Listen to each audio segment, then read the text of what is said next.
Bismillahirrahmanirrahim. Assalamualaikum warahmatullahi wabarakatuh.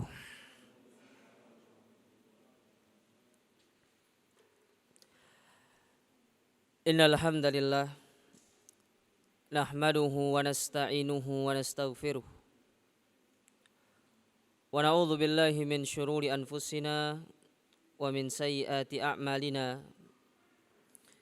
Man yahdihillahu fala mudhillalah wa may yudlil fala hadiyalah. Asyhadu an la ilaha illallah wahdahu la syarikalah wa asyhadu anna Muhammadan abduhu wa rasuluh. Ya ayyuhalladzina amanu taqullaha haqqa tuqatih wa la tamutunna illa wa antum muslimun.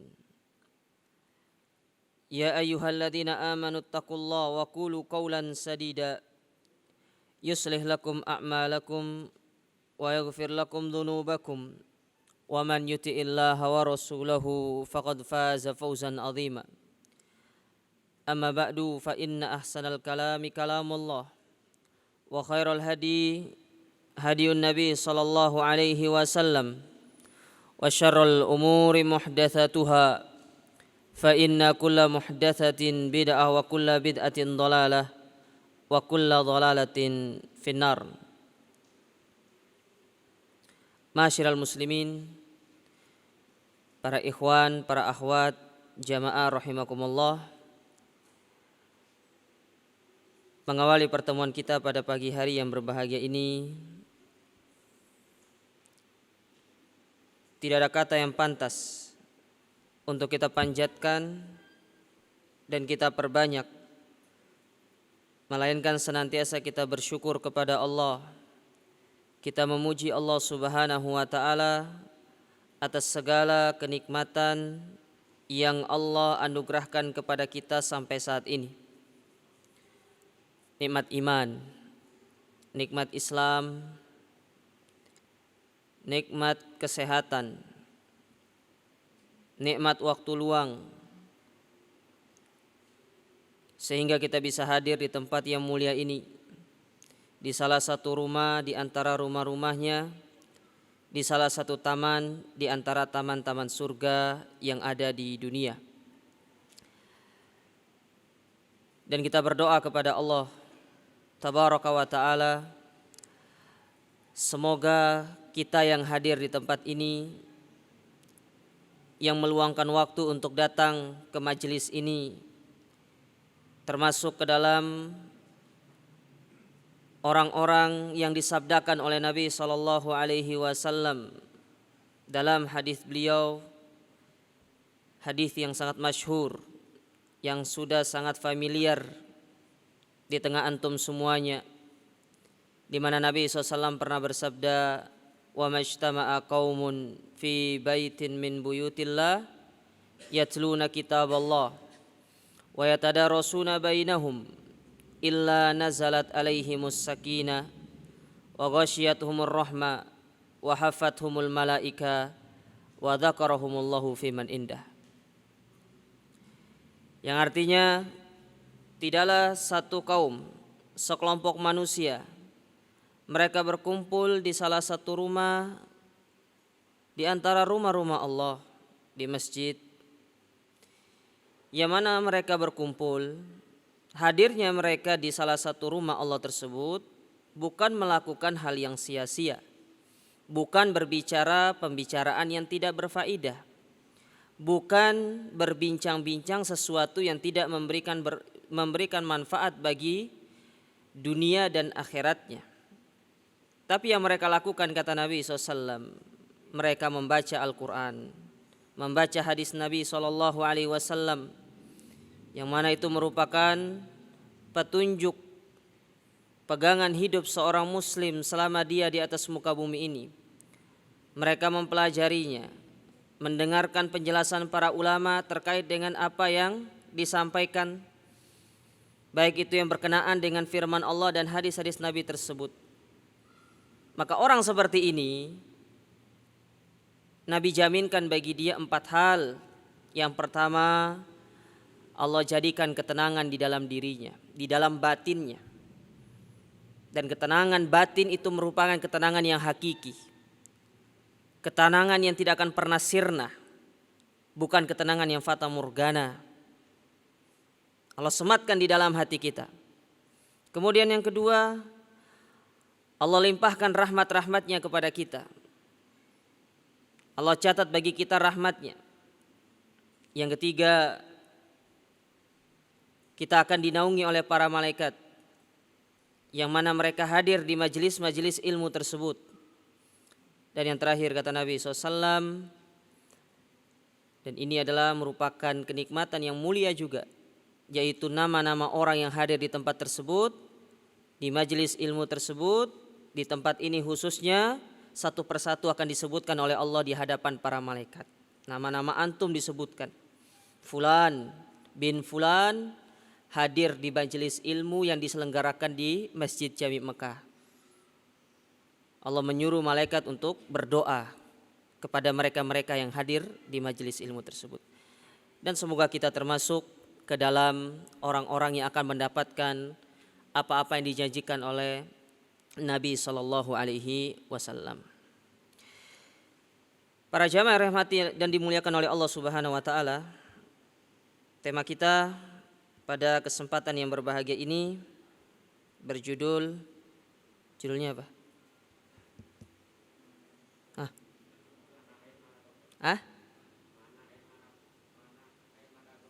Di mana air mata taubatmu? Di mana antum simpan? Siapa yang menampung air mata taubatnya? Anak kasih hadiah. Ya. Oh, enggak bisa Ustaz, nanti takut ria anak. Ya. Tema kita tentang taubat. Sebenarnya ini masalah yang sudah sering disampaikan oleh para ulama kita, oleh ustadz-ustadz kita. Ya. Namun ilmu itu, kata para ulama, innamal ilmu bil murojaah. Ilmu itu harus dimurojaah, diulang. Ya. Ilmu itu harus diulang. Seperti antum hafal Quran, kalau antum hanya sekedar hafal dan antum murojaah, dia akan hilang. Makanya di antara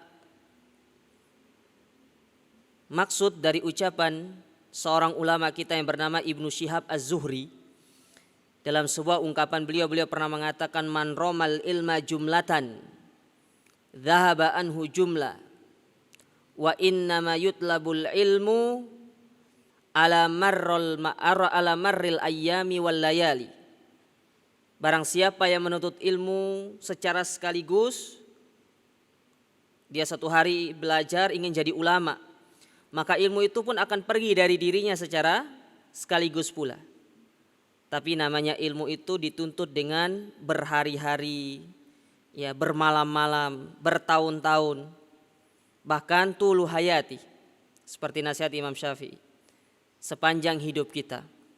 Maka di antara makna ucapan tersebut yaitu kita, apa yang sudah kita pelajari harus dimurojaah kembali, ya, harus diingatkan kembali sebagai bentuk pengamalan dari firman Allah Subhanahu wa taala, wa dzakir fa inna dzikra tanfaul mu'minin. Dan senantiasa berikanlah peringatan, ingatkanlah manusia, karena di antara sifat manusia itu adalah lupa. Karena dengan peringatan, dengan kita mengingatkan mereka, itu akan memberikan manfaat untuk diri-diri mereka. Jadi kajian kita pada kesempatan yang berbahagia ini sekedar kita akan murojaah, ya, masalah atau tentang satu ibadah yang sangat mulia di sisi Allah Subhanahu wa taala. Para jamaah dirahmati dan dimuliakan oleh Allah, perlu dipahami bahwasanya kehidupan kita di atas muka bumi ini tidak akan pernah luput dari 3 hal. Yang pertama, nikmat dari Allah Ta'ala, yang mana nikmat yang Allah berikan dituntut untuk kita selalu bersyukur atasnya, ya. Karena orang yang bersyukur kepada Allah atas nikmat yang diberikan, itu termasuk setengah dari keimanan. Kemudian perkara yang kedua yaitu musibah. Yang mana kehidupan manusia itu tidak akan selamanya berada di atas kenikmatan. Akan ada saatnya seorang itu diuji sama Allah Ta'ala. Dan itulah yang Allah firmankan dalam surat Ali Imran. Kata Allah Ta'ala, wa tilkal ayyamu nudawiluha bainan nas. Dan itulah bilangan hari-hari yang kami akan bolak-balikkan di tengah-tengah kehidupan manusia. Kadang kita merasakan di atas, kadang pasti akan berada di bawah. Kadang kita merasakan keimanan itu pada level yang sangat tinggi. Tapi ada saatnya kita merasakan keimanan itu pada level yang terendah sekali. Dan itu sering kita rasakan jemaah. Kadang ada saatnya antum semangat kajian. Ya, rumah antum barat, kajian timur berangkat. Bahkan sehari bisa 5 kali. Tapi ada saatnya jangankan sekali, mau dengar kajian online saja malas. Itulah kehidupan. Ya, akan selalu dibolak-balikan oleh Allah Ta'ala. Makanya tidak selamanya kita mendapatkan nikmat. Tidak selamanya kita akan mendapatkan kebahagiaan. Pasti Allah akan mendatangkan satu waktu kita itu mendapatkan musibah, mendapatkan kesusahan. Maka sikap yang paling utama untuk kita kedepankan dalam kondisi seperti itu adalah dengan bersabar. Makanya Nabi SAW menyebutkan bahwasanya unsur keimanan itu ada 2 hal. Dalam hadis yang sahih yang dikeluarkan oleh Imam Al-Bukhari dan Imam Muslim, Nabi SAW pernah bersabda, ajaban li amril mu'min inna amrahu kullahu khair. Sungguh mengherankan perkaranya orang-orang yang beriman. Seluruh urusan orang beriman itu baik. Tidak ada yang buruk. Mungkin dari sudut pandang antum buruk, tapi dari sudut pandang syariat itu pasti baik. Mana contohnya yang menurut sudut pandang kita buruk? Musibah. Tapi dari sudut pandang syariat itu baik. Walaisa dzaka illa lil mu'min. Dan kondisi seperti ini tidak akan pernah didapatkan kecuali dalam kondisi orang-orang yang beriman kepada Allah. Apa kondisi itu? Nabi mengatakan, in asabathu sarra syakara fakana khairan lah. Apabila dia diberikan nikmat, dia bersyukur, itulah yang terbaik untuknya. Wa in asabathu dharra sabara fakana khairan lah. Tapi kalau sebaliknya, Allah uji dia dengan musibah, dia bersabar. Dan itulah yang terbaik untuk dirinya saat itu. Makanya kata para ulama dari hadis ini, iman itu ada 2 kutub. Kutub bersabar dan kutub bersyukur. Ya.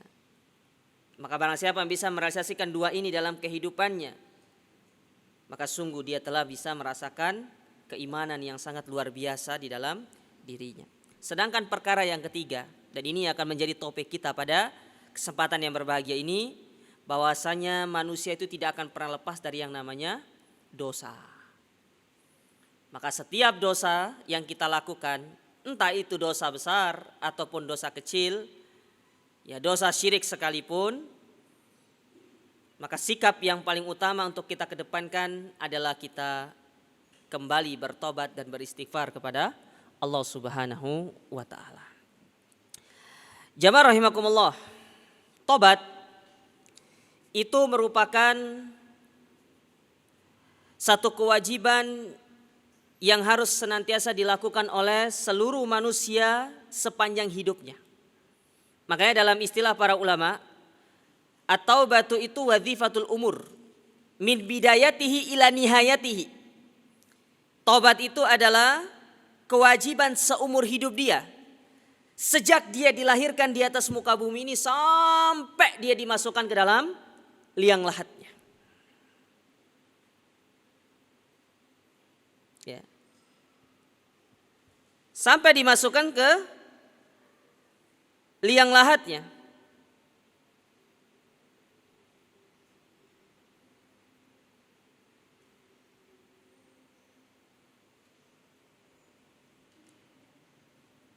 Maka selama manusia itu hidup di atas muka bumi ini, selama itu pula dia pasti akan melakukan perbuatan dosa. Ya, dan itu sudah menjadi sunnatullah, ketetapan Allah Ta'ala. Sebagaimana Nabi SAW pernah bersabda di dalam hadis yang hasan, Nabi mengatakan kullu bani Adam khata'. Setiap anak Adam itu pasti berbuat salah, dan setiap orang-orang yang melakukan kesalahan sebaiknya dia bertobat. Antum perhatikan hadis ini jamaah. Kata-kata khata', ya, kata-kata khata' itu dalam bahasa Arab disebut dengan istilah sigha mubalaghah. Apa maksudnya sigha mubalaghah? Yaitu perbuatan yang akan terus terulang. Akan terus terulang selama dia hidup, itu terus terulang. Ya. Maka tidak ada manusia yang tidak melakukan perbuatan dosa. Semua manusia itu melakukan perbuatan dosa. Oleh karenanya Nabi melanjutkan hadis tadi dengan mengatakan sebaik-baik orang yang terjatuh ke dalam kesalahan, terjatuh ke dalam dosa, ya, maka sikap yang paling utama yang dia harus lakukan adalah dia kembali bertobat kepada Allah Subhanahu wa ta'ala. Makanya kalau kita melihat dalil-dalil baik itu dari Al-Qur'anul Karim maupun hadis Nabi SAW, ya, banyak sekali yang menjelaskan kepada kita seruan untuk segera kita bertobat kepada Allah Ta'ala. Tidak hanya Allah itu memanggil orang-orang yang beriman, tapi juga Allah memanggil orang-orang yang tidak beriman kepada Allah untuk segera dia kembali bertobat kepadanya. Di antara dalil yang menjelaskan tentang kewajiban kita untuk bertobat kepada Allah, ya, kita mulai dari seruan kepada orang mukmin. Di antaranya dalam surat At-Tahrim ayat yang ke-8. Allah Subhanahu wa ta'ala berfirman, ya ayyuhalladzina amanu tubu ilallahi taubatan nasuha. Wahai orang-orang yang beriman, lihat di situ yang dipanggil orang-orang yang beriman. Dari sini kata para ulama, orang yang beriman itu tidak luput dari yang namanya salah. Makanya ya, jangan antum kira setelah antum benar-benar memperhatikan keimanan antum, lalu antum ngaji, ikut kajian salaf, lalu antum mengira diri antum maksum, tidak melakukan kesalahan, hadza khata' jamaah. Jangan beranggapan demikian. Ya. Jangan sampai ada anggapan dalam diri kita, karena kita sudah ikut kajian salaf, sudah ngaji kitab tauhid, sudah ngaji usul salasah, kasyfus syubhat, kita sudah menjadi orang maksum, orang yang terbebas dari kesalahan. Hadza khata'. Ini termasuk cara syaitan untuk menjerumuskan Anda ke dalam kebinasaan, ditanamkan rasa ujub di dalam hati.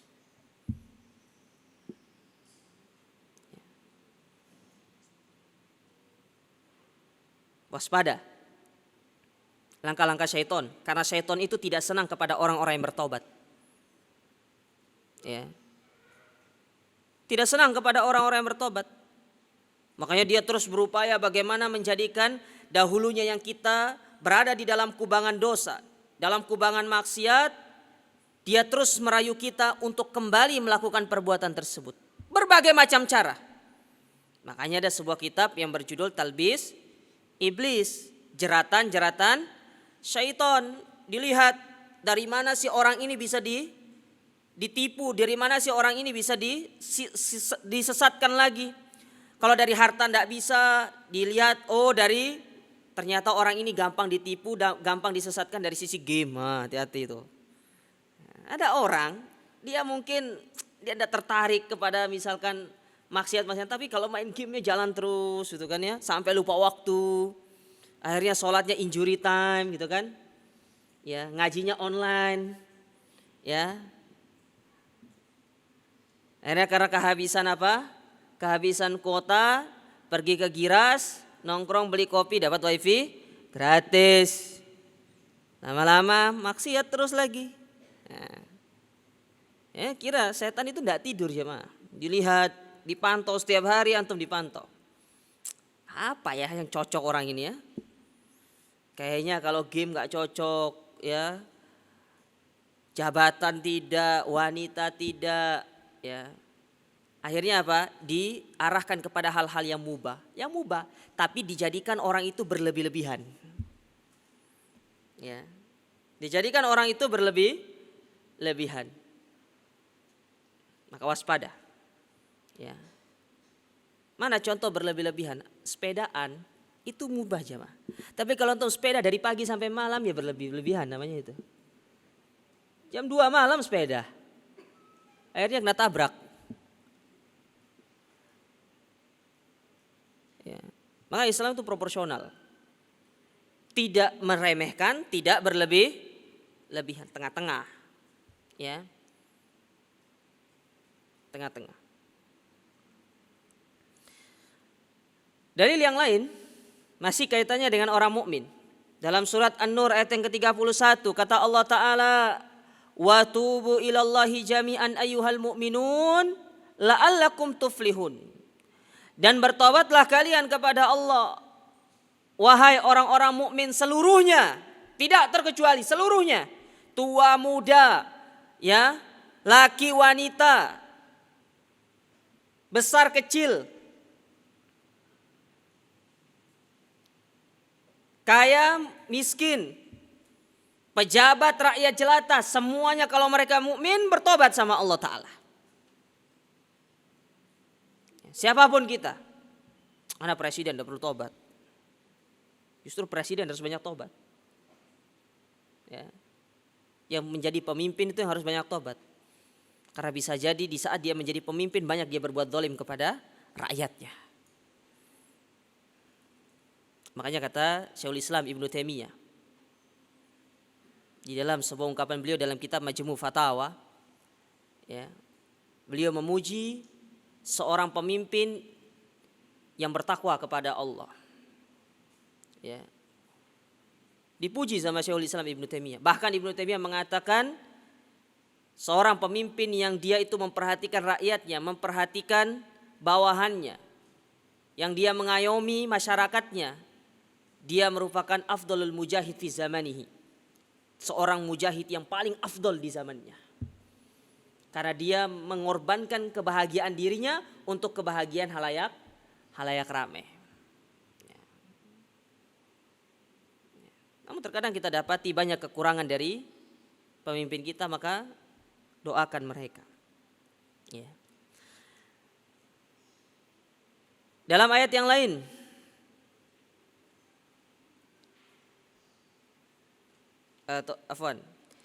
dari sabda Nabi SAW yang berkaitan dengan seruan untuk bertobat kepada orang-orang mukmin, yaitu dalam hadis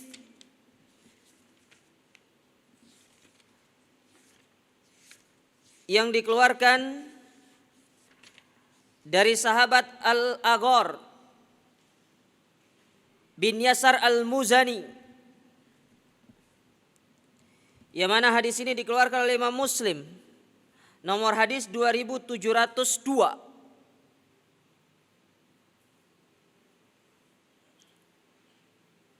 Kata Nabi SAW menyeru kepada para sahabat beliau. Beliau mengatakan, ya ayyuhan nas, wahai sekalian manusia. Ya, ini mad'unnya, mukhotobnya para sahabat, dan para sahabat adalah orang yang beriman. Apa setelah itu Nabi katakan? Tubu ilallah, bertobatlah kalian kepada Allah. Fa inni atubu fil yaumi mi'ata marrah, karena aku bertobat kepada Allah sehari itu sebanyak 100 kali. Ya, 100 kali. Kadang kita sekali saja belum tentu. Ya. Nah, ini dalil-dalil yang memanggil orang-orang yang beriman supaya mereka bertobat kepada Allah Subhanahu wa taala. Adapun dalil-dalil untuk orang-orang yang kafir misalkan, seperti Allah memanggil orang-orang Nasrani di dalam firman-Nya dalam surat Al-Maidah ayat yang ke-74. Kata Allah Ta'ala, afala yatubuna ilallahi wa yastaghfiruna. Tidakkah mereka itu bertobat kepada Allah dan beristighfar atas segala dosa-dosanya? Antum baca ayat sebelumnya, ya, yang mana Allah menyeru mereka, orang-orang Nasrani, untuk bertobat dari apa? Dari kekufuran mereka, dari keyakinan mereka mengatakan bahwasanya Tuhan itu satu dari tiga. Disuruh kembali, ya.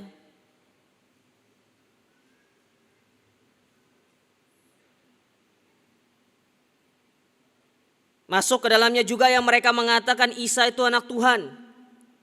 Nah, dipanggil sama Allah Ta'ala. Hei kalian yang punya akidah demikian, yang meyakini akan hal tersebut, sudah segera kembali kepadaku.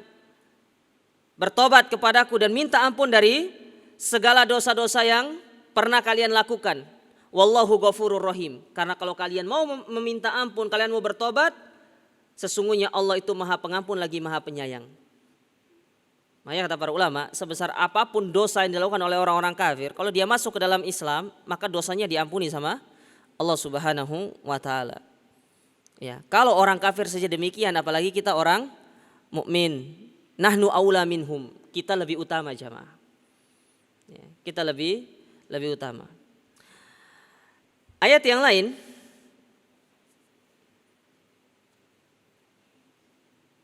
yaitu seruan Allah kepada Fir'aun. Bayangkan Fir'aun dipanggil sama Allah untuk bertobat. Dalam surat Thaha ayat yang ke-43 sampai 44 kata Allah Subhanahu wa taala, "Idhaba ila fir'auna innahu tagha." Pergilah kalian berdua wahai Musa dan Harun. Kepada siapa? Kepada Fir'aun. Karena sesungguhnya Fir'aun itu melampaui batas. Faqula lahu qaulan layyina. Dan katakanlah kepadanya perkataan yang baik, perkataan yang lembut, ya, yang enak didengar. Kalau sama orang kafir saya gini, apalagi sama orang mukmin. Ya, antum sama mukmin ngomongnya nyelekit. Perhatikan ucapan-ucapan kita jamaah. La'allahu yatadzakkar au yakhsha.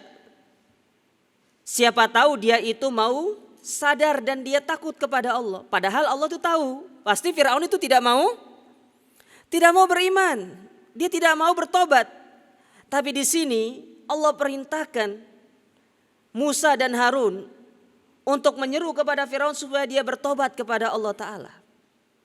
Ya. Nah, dari sini ada satu pelajaran yang sangat penting jemaah. Apa pelajarannya? Ya, terkadang kita tidak tahu akhir kehidupan seseorang itu. Ya, kalau Fir'aun yang paling kufur saja kepada Allah itu tetap disuruh untuk kita dakwakan, apalagi yang dosanya itu tidak seperti Fir'aun. Orang tua antum masih ya mungkin hanya sekedar masih mempercayai akan ada hari baik hari buruk dari pernikahan, lalu antum mengatakan wah neraka nih orang tuanya. Namun didakwakan, capek saya. Musa sama Harun tidak jemaah. Ini Allah sudah tahu dia itu tidak akan bertobat sama Allah Ta'ala. Tapi tetap disuruh untuk mendakwakan. Disuruh untuk bertobat. Apalagi kita orang tua kita yang masih Islam. Yang hanya mereka itu orang awam, orang jahil. Tidak punya ilmu, tidak pernah duduk di majelis ilmu.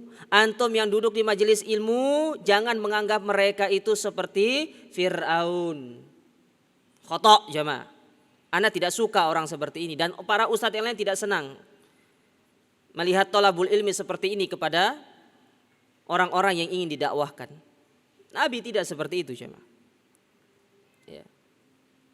Lihatlah mereka dengan pandangan kasih sayang, seraya berharap kepada Allah Ta'ala supaya mereka bisa mendapatkan hidayah, terutama kedua orang tua kita.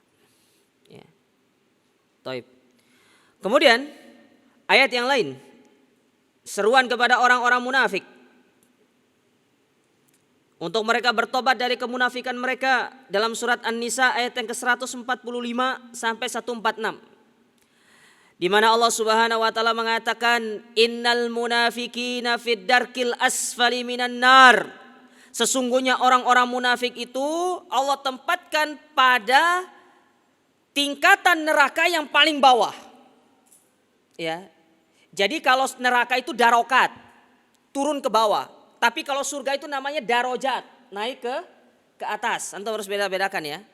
Kalau neraka, saya ulangi itu namanya darokat, turun ke bawah. Ya.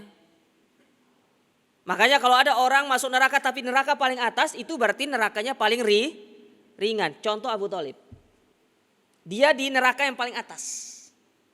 Tapi kalau ada orang masuk surga, ya paling bawah berarti kenikmatan surga yang paling rendah.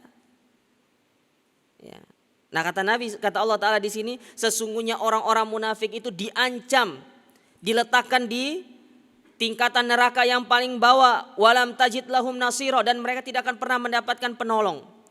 Kecuali Allah sebutkan di ayat berikutnya, illal ladzina tabu, kecuali kalau mereka bertobat.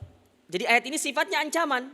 Jadi kalau antum melihat saudara antum misalkan punya sifat kemunafikan, jangan antum langsung vonis kamu tempatmu di neraka paling bawah. Emang itu punya neraka?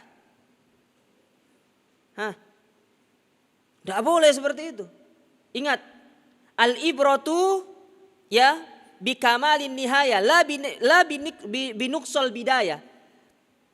Orang kita nilai itu bukan dari awalnya tapi dari akhirnya. Ya. Dari akhirnya. Bukan sekarang kita lihat, akhirnya nanti. Siapa tahu dia menjadi orang yang soleh, orang yang Masya Allah bertakwa sama Allah. Makanya Nabi SAW pernah bersabda dalam hadis yang sahih dalam kitab Arba'in An-Nawawi, dibawakan oleh Imam An-Nawawi, ya, bahwasanya seorang antara dia dengan surga itu tinggal satu jengkal, tapi karena takdir mendahului dia, akhirnya dia dimasukkan ke dalam api neraka. Karena di akhir kehidupannya dia bertobat sama Allah. Tapi ada orang yang semasa hidupnya sampai menjelang hayatnya dia itu adalah orang yang bermaksiat sama Allah, tapi di akhir kehidupannya ya dia bertobat sama Allah dan dia dimasukkan ke dalam surga Allah Subhanahu wa taala. Maka jangan nilai orang itu secara apa istilah kalau bahasa Inggrisnya itu? Don't judge one by don't judge book by the cover gitu kan ya. Ya itu antum lebih paham lah ya. Ya. Biasa kita kan enggak terlalu tahu bahasa-bahasa seperti itu ya. Ya. Jangan lihat sekarang, nanti siapa tahu dia itu termasuk orang-orang yang kembali kepada Allah Subhanahu wa taala. Ya. Nah, ini ayat-ayat kalau kita perhatikan jamaah sekalian, ayat-ayat yang disebutkan oleh Allah Subhanahu wa taala di dalam Al-Qur'an ini seluruhnya menyuruh kita untuk segera bertobat kepada Allah. Ya. Disuruh untuk kita segera kembali kepada Allah Subhanahu wa taala. Oleh karena itu kata Imam An-Nawawi, berdasarkan ayat-ayat yang mulia ini, beliau mengatakan bahwasanya tobat itu termasuk salah satu ibadah yang harus senantiasa disegerakan, tidak boleh ditunda-tunda. Saya ulangi. Tobat itu adalah salah satu ibadah yang tidak boleh ditunda-tunda, harus disegerakan. Ya. Sebelum ajal menjemput. Seperti yang beliau ungkapkan di dalam kitab beliau ya, yaitu syarah Al-Minhaj syarah Sahih Muslim. Beliau pernah mengatakan wattafaqu ala anna taubata min jami'id dunubi wal ma'asi wajibatun alal faur. Para ulama sepakat ya bahwasanya bertobat dari segala macam dosa dan maksiat dengan segera itu merupakan hal yang wajib bagi setiap mukmin. Wala yajuzu ta'khiruha sawa'an kanat al-ma'siyah saghiratan aw kabiratan. Ya, dan tidak boleh kita menunda-nundanya. Ya, kapan mau tobat? Nanti sudah kalau sudah tua. Ya, makanya salah ungkapan yang mengatakan kecil dimanja, muda foya-foya, tua kaya raya, mati masuk surga. Ini ungkapan yang harus antum buang jauh-jauh. Ya. Buang jauh-jauh ungkapan seperti ini. Ini ungkapan mengajarkan antum untuk lalai dari bertobat kepada Allah Subhanahu wa taala. Dan di antara jaring-jaring syaitan juga untuk menjerumuskan manusia ke dalam kebinasaan, membisikkan kepada kita untuk sudah tobatnya nanti sajalah. Taswifut taubah. Menunda kita bertobat kepada Allah taala. Ya. Maka kalau kita terjatuh ke dalam dosa, segera. Oleh karenanya di antara nasihat Nabi SAW kepada Mu'adz bin Jabal radhiyallahu taala anhu tatkala beliau hendak berangkat ke negeri Yaman untuk dakwah, apa kata Nabi? Wa'ad bi'is sayyi'atal hasanata tamuha. Kalau engkau jatuh ke dalam kesalahan, segera bertobat, segera melakukan kebaikan. Jangan ditunda. Jangan ada delay antara dosa dengan tobat antum. Cukup pesawat saja yang delay. Antum jangan delay.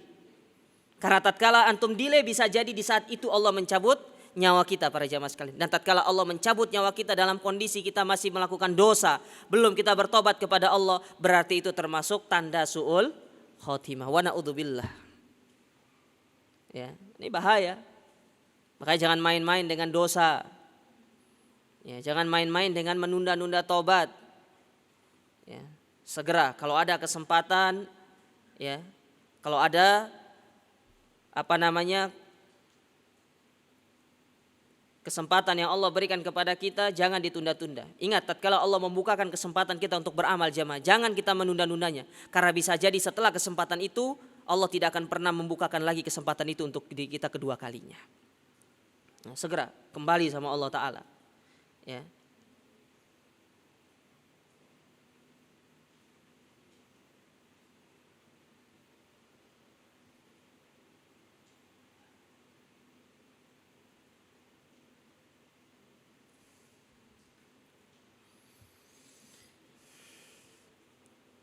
Jadi tobat merupakan salah satu ibadah yang harus senantiasa disegerakan, ya. Tidak boleh kita menunda-nundanya.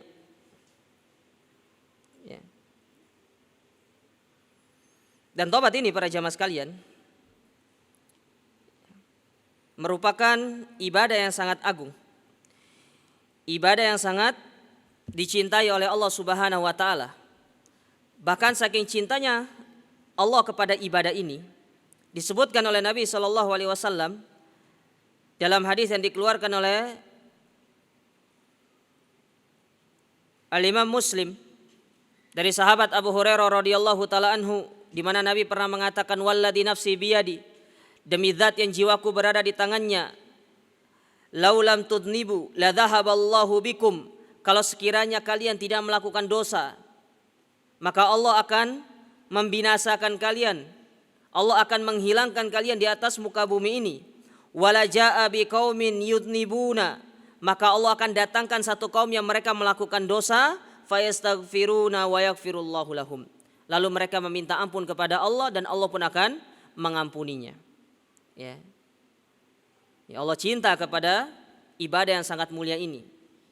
Allah cinta kepada orang-orang yang senang bertobat kepada Allah Subhanahu wa taala. Oleh karenanya, kalau kita perhatikan dalil-dalil yang lainnya yang dibawakan oleh para ulama berkaitan dengan tobat ini, maka kita akan menjumpai ada ribuan keutamaan tobat kepada Allah Subhanahu wa taala. Di antara keutamaan tobat yang disebutkan oleh para ulama kita,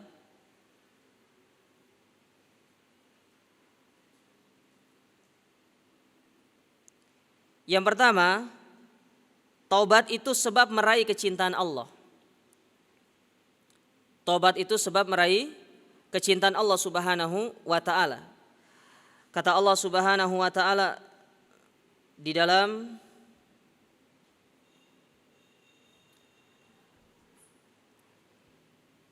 Al-Qur'anul Karim,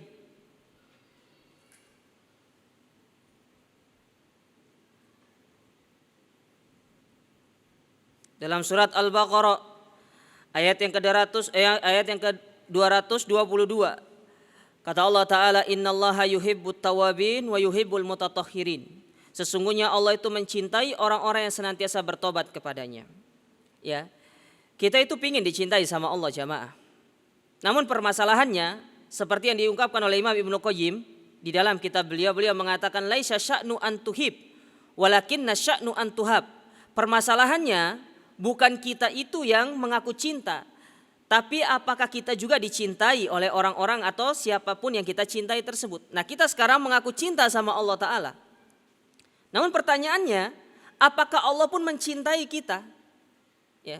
Maka untuk bisa mendapatkan kecintaan Allah Subhanahu wa taala kepada diri kita para jamaah sekalian, ya, dengan cara kita bertobat. Salah satu caranya adalah kita bertobat kepadanya. Sering kita bertobat kepada Allah, senantiasa kita terus bertobat kepada Allah Subhanahu wa taala.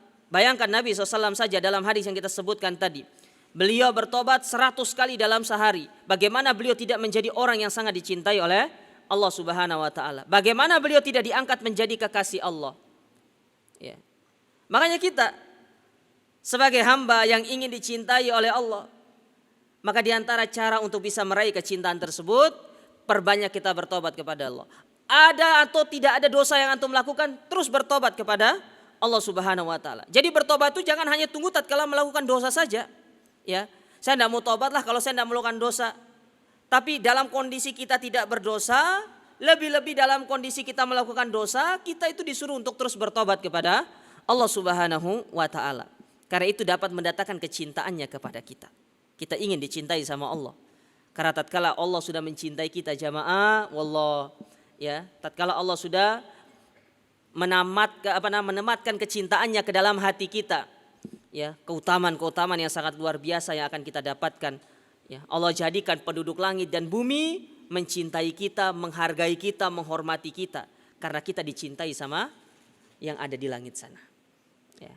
Kemudian yang kedua, ya, di antara keutamaan kita bertobat kepada Allah, yaitu sebab kita itu dimasukkan ke dalam surga.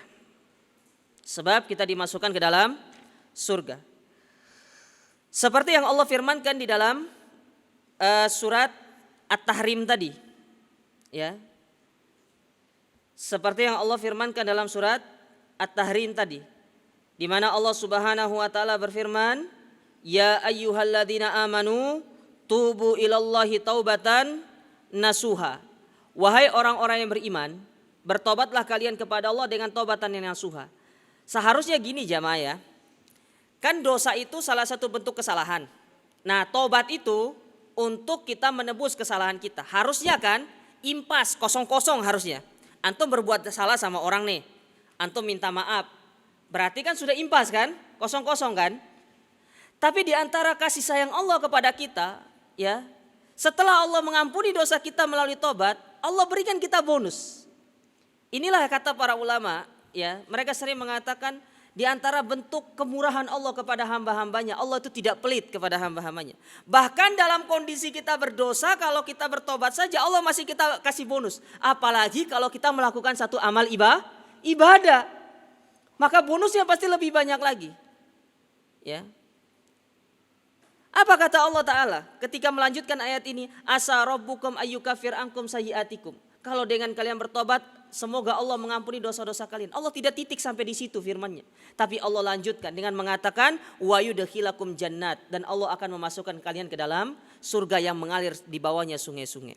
Bayangkan, setelah dihapuskan dosa-dosa kita yang harusnya kosong-kosong impas, ya, tidak ada ya yang yang perlu lagi misalkan. Seperti kita tadi sama orang, kita berbuat salah sama orang, kita pergi minta maaf, ya sudah selesai perkara. Tapi Allah tidak sampai di situ. Allah berikan kita bonus. Ada enggak manusia ketika antum berbuat salah sama orang, pergi ke rumahnya fulan misalkan, ya fulan, ana mau minta maaf, ana sudah berbuat kesalahan sama antum. Ya sudah, ana maafkan, ini saya kasih kamu kunci motor sepeda, pergi bawa. Ada enggak? Enggak ada jemaah. Boro-boro kita dikasih kunci sepeda motor, kayaknya air pun enggak keluar itu. Ya, tidak ada orang seperti itu, manusia seperti itu. Ya. Ada dan tidak ada jemaah. Tapi coba lihat Allah Ta'ala.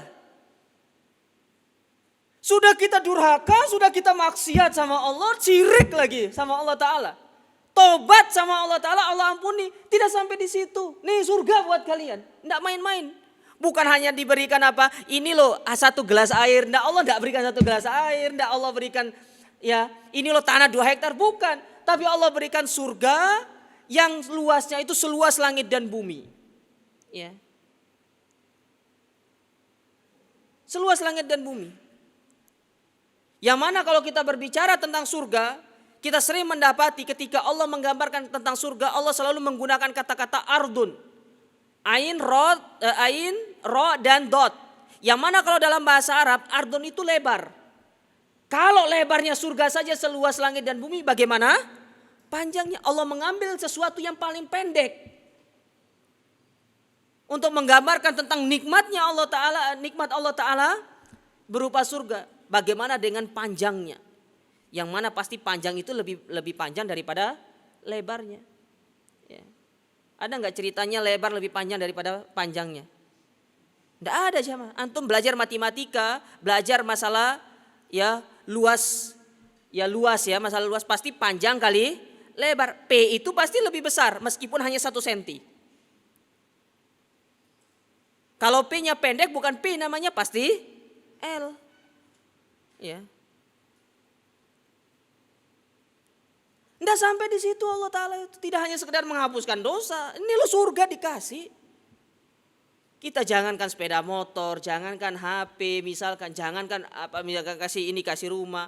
Ya, apalagi kalau antum berharap Anda pergi ke rumahnya dia minta maaf kenapa? Ya mudah-mudahan Anda bisa dijodohkan sama adiknya. Oh, tidak ada seperti itu. Surga Allah Ta'ala tidak seperti itu. Allah Maha Pemurah. Allah Maha Baik. Allah berikan kepada kita surga. Tidak hanya surganya, kenikmatan di dalamnya Allah berikan kepada kita. Bahkan Allah sebutkan sifat surga di ayat tersebut apa? Tajri min tahtihal anhar, ada sungai-sungai yang mengalir di bawahnya. Ya, sak bidadarinya, sak buah-buahannya, sak ininya segala macam. Apa yang kurang? Ya. Hanya dengan kita bertobat kepada Allah, Allah ampuni dosa-dosa kita, Allah kasih bonus lagi. Ya. Antum saja kalau kerja dikasih bonus sama perusahaan misalkan, ya, sumringahnya luar biasa. Hei fulan, sini, anak traktir ente. Kenapa? Baru dapat bonus. Paling bonusnya cuma berapa sih? Ya mungkin 50% dari gaji. Itu pun tidak seberapa, kalau 100 juta ya 50% 500. Hanya 500 ribu. Antum mau bandingkan sama surga. Jangankan sejengkal, satu titik surga pun tidak bisa antum beli dengan 500 ribu itu siapa? Faya subhanallah. Maka tunggu apa lagi? Ya. Kurang apa lagi cara Allah untuk menegur kita supaya kita mau kembali bertobat kepadanya? Ya. Kurang apa lagi? Ya. Kalau sudah kenikmatan yang tertinggi yang Allah tawarkan kepada kita, kita tidak ada keinginan, tidak tergerak hati kita, wah bahaya antum. Ya. Kayaknya antum termasuk orang-orang yang harus dibawa ke psikolognya. Ada kelainan di dalam diri antum.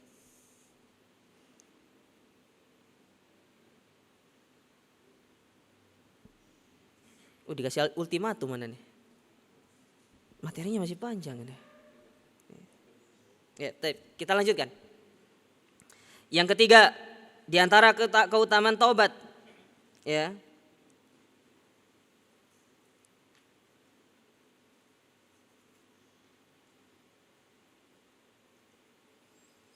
Yaitu malaikat mendoakan orang-orang yang bertobat. Malaikat mendoakan orang-orang yang bertobat.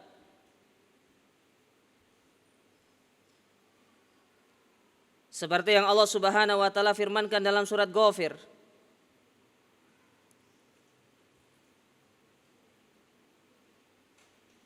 Surat yang ke-40 pada ayat yang ke-7. Kata Allah Subhanahu wa taala, alladzina yahmilunal arsya wa man haulahu. Dan malaikat-malaikat yang memikul arsy. Ya, ini malaikat yang mulia. Dan malaikat yang ada di sekitar Allah taala. Apa yang mereka lakukan? Yusabbihuna bihamdi rabbihim. Mereka itu bertasbih, memuji Allah Subhanahu wa taala. Wa yu'minuna bi, dan orang-orang yang beriman kepada Allah, wa yastaghfiruna lilladzina amanu, dan orang-orang yang meminta ampun kepada Allah. Bayangkan, malaikat mendoakan orang-orang yang beriman dan yang meminta ampun kepada Allah. Yaitu mereka-mereka yang mengatakan Rabbana wasi'ta kulla syai'in rahma wa ilma faghfirli lilladzina tabu. Ya, di mana mereka mengatakan, ya Rabb kami, ya, yang memiliki kekuasaan dan rahmat yang luas sekali. Apa kata malaikat? Ampunilah orang-orang yang bertobat kepadamu. Ampunilah. Malaikat yang mintakan ampun kepada kita, berdoa untuk kita orang-orang yang bertobat. Makhluk Allah yang luar biasa, yang mulia, ya, yang tidak pernah bermaksiat kepada Allah, mendoakan kepada orang-orang yang bertobat. Lalu kurang apa lagi jemaah? Dan kita tahu kalau malaikat berdoa untuk kita, maka Allah akan mengabulkan. Seperti yang Nabi SAW sebutkan dalam hadis, yaitu dakwatul fi dhahril ghaib. Mendoakan saudara dalam kondisi yang mereka tidak tahu. Antum doakan saudara antum, yang doakan antum siapa? Malaikat. Nah, antum bertobat, antum didoakan sama malaikat. Antum tidak mau didoakan sama malaikat. Ya. Luar biasa coba. Ya. Ini merupakan hal yang sangat luar biasa. Keutamaan yang lain, yang keempat,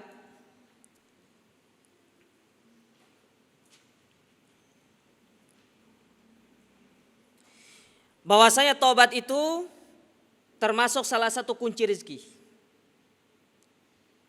Di antara dalilnya dalam surat Nuh. Dalam surat Nuh, tatkala mereka kaum Nabi Nuh datang kepada Nabi Nuh mengeluhkan tentang keadaan mereka, maka Nabi Nuh mengatakan faqultu astaghfiru rabbakum innahu kana ghaffara. Maka aku katakan kepada mereka, minta ampunlah kalian, bertobatlah kalian kepada Rabb kalian. Karena dengan kalian bertobat, yursilis samaa alaikum midrara. Maka Allah akan menurunkan hujan kepada kalian. Wa yumditkum bi amwali wa banin. Lalu Allah akan menambahkan harta dan keturunan kalian. Makanya kalau kita ingin dibukakan rizki kita, perbanyak bertobat sama Allah jamaah. Karena di antara salah satu sebab seretnya rezeki seseorang itu, rezeki kita itu tidak jalan mulus, tidak jalan lancar karena dosa dan maksiat yang kita lakukan. Maka untuk supaya dia berjalan lancar mulus, ya perbanyak kita bertobat kepada Allah, perbanyak kita beristighfar kepada Allah Subhanahu wa taala. Kemudian berikutnya yang keberapa itu? Kelima, di antara keutamaan tobat menjadikan Allah senang. Menjadikan Allah gembira. Ya. Di dalam hadis yang sahih yang dikeluarkan oleh Al-Imam Al-Bukhari dan Imam Muslim. Imam Bukhari nomor hadis 6308. Sedangkan Imam Muslim nomor hadis 2747. Di mana Nabi SAW pernah bersabda dari Anas bin Malik radhiyallahu taala anhu, Nabi mengatakan lillahi asyaddu farahan bi taubati abdihi hina yatubu ilai. Sesungguhnya Allah itu sangat bahagia, sangat gembira dengan tobatnya seorang hamba kepadanya. Min ahadikum kana ala rahilatihi bi ardi falatin. Lebih bahagia daripada seorang yang dia berada dalam di satu lembah yang luas, lalu bekalnya hilang. Lalu dia itu bersandar di satu pohon, berserah diri sudah, pasrah. Orang kalau melakukan perjalanan bekal hilang, ibarat kata antum, ya, pergi safar ke Jakarta, kecopetan. Hilang semua harta benda antum. Tinggal pakaian yang antum miliki dan tubuh antum. Kira-kira gimana perasaan antum? Sedih. Tidak ada yang kita kenal. Lalu tiba-tiba yang hilang itu datang. Ada orang bantu antum. Mas, ini yang hilang. Gimana perasaan antum? Senang. Bahagia. Ya. Apalagi kalau calon yang kita inginkan tidak jadi nikah. Nikahnya sama kita. Bahagia kita. Ya jemaah. Senang kita.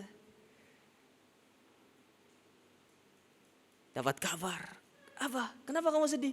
Aduh. Akhwatnya sudah dinadhar sama orang ini gimana?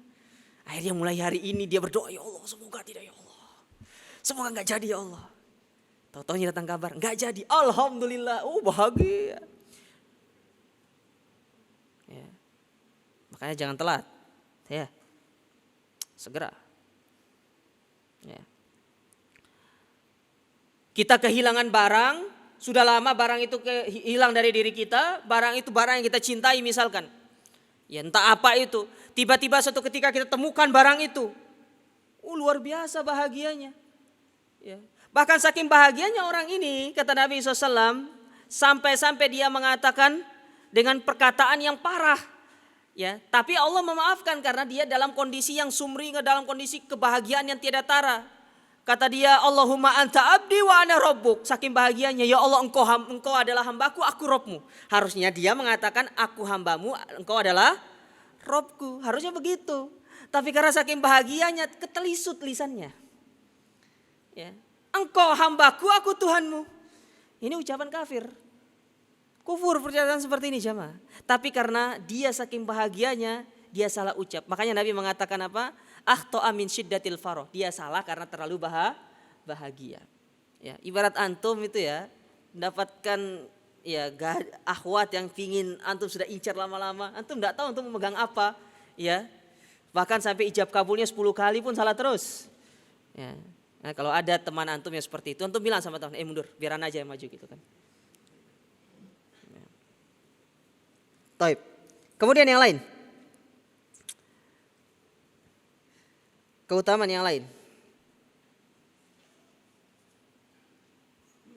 Di antara keutamaan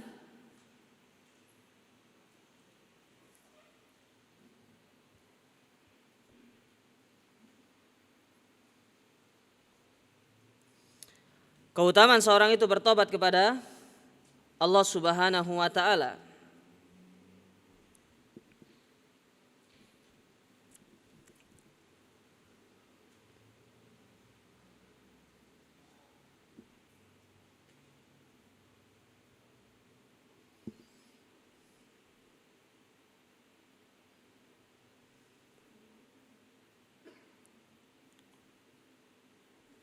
Bahwasanya tobat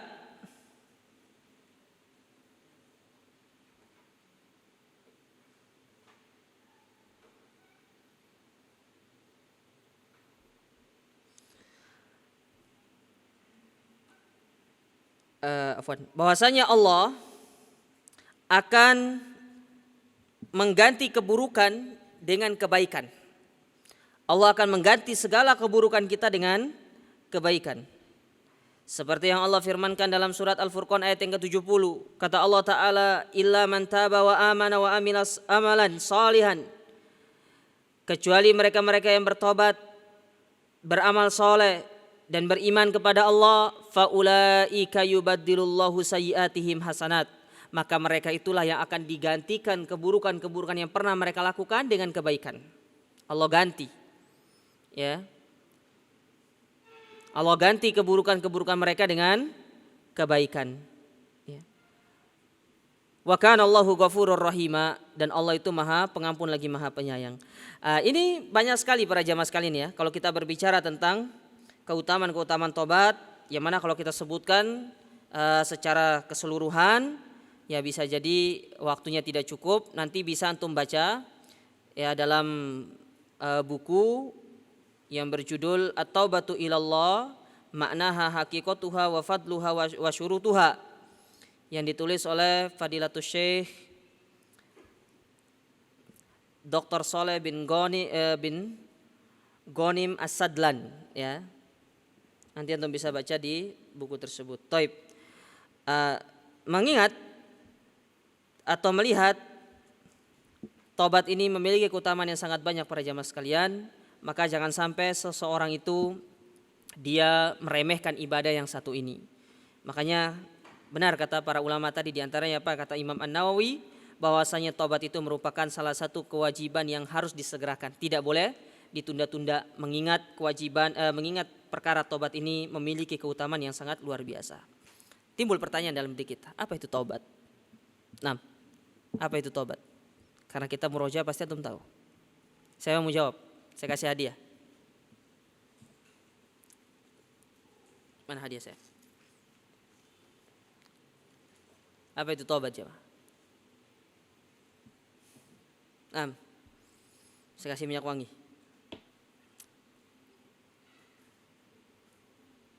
Baik jemaah. Apa itu tobat secara bahasa dan secara istilah?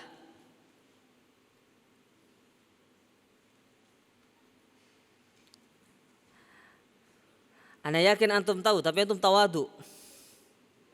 Ya. Atau mungkin antum tidak tahu. Ya jemaah, apa itu tobat?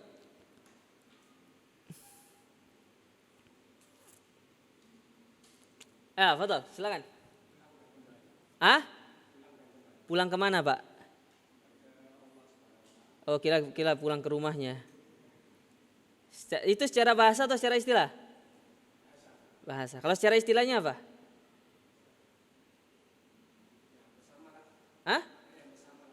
Oh, jadi secara istilahnya hampir sama gitu.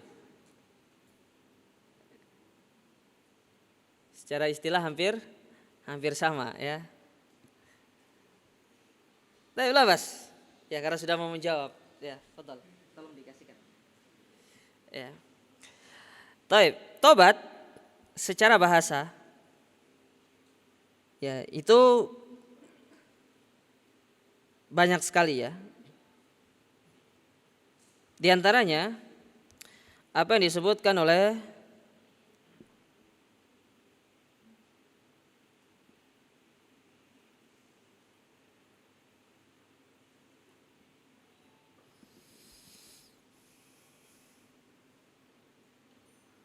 Ibnu Faris dalam kitab beliau yang berjudul Mu'jam Maqayisil Lughah, tobat itu artinya ar-ruju atau at-tarku awil intiqa ar-ruju awit tarku. Tobat itu adalah ar-ruju, kembali. Ya, ar-ruju'u ilallah, kembali kepada Allah. Atau tarkud dzambi ala ajmalil wujuh, atau meninggalkan maksiat dan dosa dari segala sisi. Sedangkan secara istilah kata para ulama ya, dan ini sangat banyak sekali.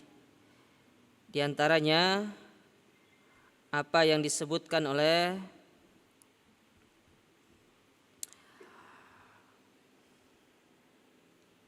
Al-Imam Ibnul Qayyim di dalam kitab beliau yang berjudul Madarijus Salikin pada juz yang pertama halaman 199. Kata Imam Ibnul Qayyim, yang dimaksud dengan taubat adalah an-nadamu ala ma salafa minhu fil madhi, yaitu seorang menyesal atas apa yang terjadi padanya pada masa lampau.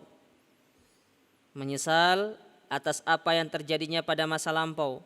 Wal iqla'u anhu fil hal, dan dia akan melepaskan dirinya di masa yang akan datang. Ya. Jadi dia menyesali segala apa-apa yang terjadi pada dirinya di masa lampau, kemudian dia meninggalkan hal tersebut di masa yang akan datang. Wal azmu ala alla yu'awidahu fil mustaqbal, dan dia berazam, beriktikad tidak akan pernah mengulanginya kembali. Ya, saya ulangi. Yang dimaksud dengan tobat kata Imam Ibnu Qayyim yaitu menyesali atas apa yang terjadi pada dirinya di masa lampau dan melepaskan diri dari hal tersebut di masa yang akan datang, dan beriktikad atau berkemauan atau berazam keras tidak akan pernah mengulanginya kembali. Ya, ini tobat. Dari pengertian ini para ulama mengambil syarat-syarat taubat itu, diantaranya yang pertama seorang harus bertobat kepada Allah dengan ikhlas, karena taubat itu merupakan ibadah. Ikhlas. Jadi kalau taubatnya tidak ikhlas, taubatnya tidak diterima. Karena syarat diterimanya amal itu harus ikhlas. Yang kedua, an-nadamu, menyesal. Apa yang disesalkan? Dosa yang telah kita kerjakan, itu yang disesali. Ya. Kemudian yang ketiga, melepaskan diri dari dosa-dosa tersebut dan sarana-sarana yang bisa menjerumuskan kita kembali kepada dosa itu. Jadi melepaskan diri, ya, dari dosa serta sarana, terutama sarananya. Ini penting. Ya, ingin melepaskan diri dari dosa riba, tapi tidak meninggalkan sarananya. Ini sami mawon, Pak. Apa contoh sarananya? Ya segala yang bisa mengantarkan kepada riba. Ya. Ingin melepaskan diri dari zina. Bukan hanya melepaskan diri dari perbuatannya, tapi sarana menjerumuskan kepada zina. Makanya Allah mengatakan la taqrabuz zina, jangan dekati zina. Apa maksudnya jangan dekati zina? di antara para ulama tafsir mengatakan wala taqrabu wasaila zina, jangan dekati sarana-sarana yang menjerumuskan kepada zina. Ya. Tinggalkan sarananya, ini yang paling penting. Ingin meninggalkan judi, sarana menuju judi itu juga harus ditinggalkan. Narkoba, ingin meninggalkan narkoba, tapi tidak meninggalkan sarananya. Mana contohnya? Tidak tinggalin teman yang menyebabkan dia terjatuh dalam narkoba, yang tidak akan bisa. Tapi sarananya itu juga harus ditinggalkan. Ingin meninggalkan syirik, tapi tidak meninggalkan sarananya. Kerisnya masih di rumah dipajang. Ya. Saya tidak syirik Ustaz, tapi keris yang sering dipakai untuk dimandikan setiap malam satu syuro masih ada di rumahnya. Kenapa? Pajangan aja. Iya, pertama pajang, akhirnya dijadikan sebagai sarana kesyirikan nanti lagi. Ya, maka tinggalkan sarananya. Kemudian yang keberapa? 4 ya. Berazam kuat. Jadi harus benar-benar berazam. Ya. Hati ini benar-benar harus bertekad kuat. Kalau setengah-setengah tidak bisa jemaah. Ya, tidak bisa setengah-setengah itu. Makanya ada sebuah ungkapan dalam Ahlul Hikmah, man jadda wajada. Barang siapa yang bersungguh-sungguh pasti bisa. Ya. Harus benar-benar kita bersungguh-sungguh dengan tekad yang kuat. Makanya kata Allah Ta'ala, fa idza azamta fatawakkal 'ala Allah. Kalau sudah punya tekad yang bulat untuk tobat sudah. Ya, bismillah berjalan, Allah akan bantu kita. Kemudian yang keberapa? Kelima, ya, yaitu kalau ini kaitannya dengan dosa makhluk, dosa terhadap makhluk, kembalikan itu. Ya, jangan tunda-tunda. Toib, Ustadz, pertanyaannya gini, terkadang kalau kita ngasih tahu, kalau kita melakukan dosa kepada dia, misalkan kita pernah gibah dia. Kalau kita kasih tahu pernah gibah, bisa jadi dia itu marah sama kita Ustaz. Kata para ulama, kalau memang kita melihat dia itu akan berpotensi marah kepada kita karena kita ngasih tahu kita pernah gibah dia misalkan nih. Ya, kita pernah membicarakan dia akan berpotensi marah dan tidak mau memaafkan kita, dan itu akan menjadikan tobat kita akhirnya apa? Tersendat, maka tidak usah dan antum ganti dengan bersedekah atas nama dia. Kan ada orang yang terkadang tidak bisa terima. Oh, selama ini ente nusuk ana dari belakang ya. Tegiba ana. Ya. Apa yang kamu lakukan itu jahat kan.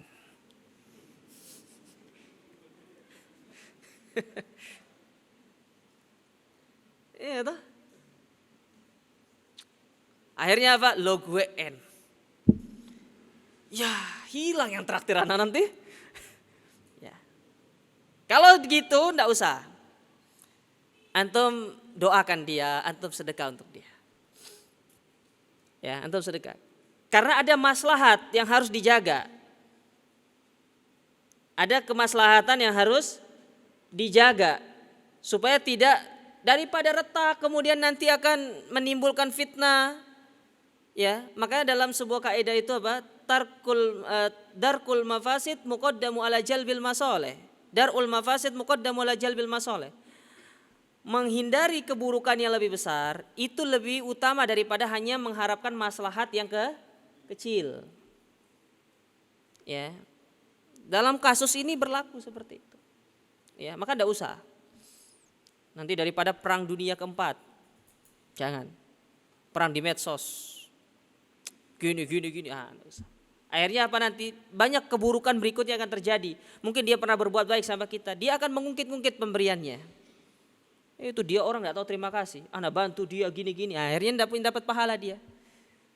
Ya, maka perlu diperhatikan kondisinya. Ya. Nah, ini syarat-syarat taubat, ya. Syarat-syarat taubat. Toib para jamaah sekalian.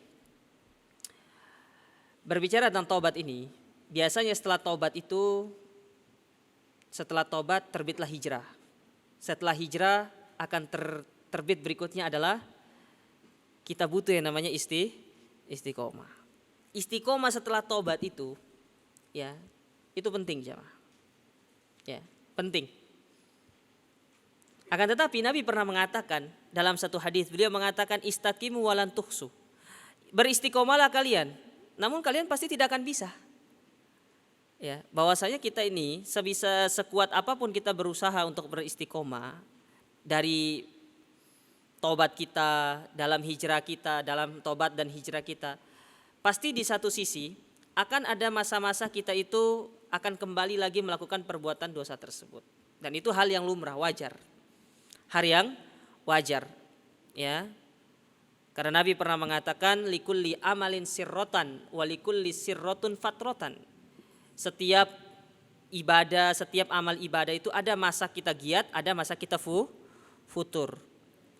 Begitu pula dalam istiqomah, ada saat ketika kita tobat, ya kita berusaha untuk istiqomah, kita dalam kondisi yang Masya Allah luar biasa. Tapi ada dalam kondisi yang ya begitulah, antum bisa merasakan sendiri. Ya. Oleh karenanya ada beberapa perkara yang itu bisa membantu kita untuk bisa kita itu istiqomah dalam tobat kita kepada Allah Subhanahu wa taala. Ada beberapa poin yang kalau kita praktekkan dalam kehidupan kita, ini bisa menjadikan kita atau bisa membantu kita untuk bisa kita istiqomah di atas tobat kepada Allah Subhanahu wa taala. Di antaranya yang pertama, ya. Di antara hal yang bisa membantu kita untuk bisa terus istiqomah dalam tobat yaitu ikhlas. Ini yang pertama. Karena Nabi bersabda innamal a'malu binniyat. Allah berfirman wa ma umiru illa liya'budullaha mukhlishina lahuddin. Ikhlas. Antum kalau pingin dibantu sama Allah, ikhlaskan tobat antum karena Allah. Ya, jangan antum tobat meninggalkan satu dosa itu karena urusan duniawi.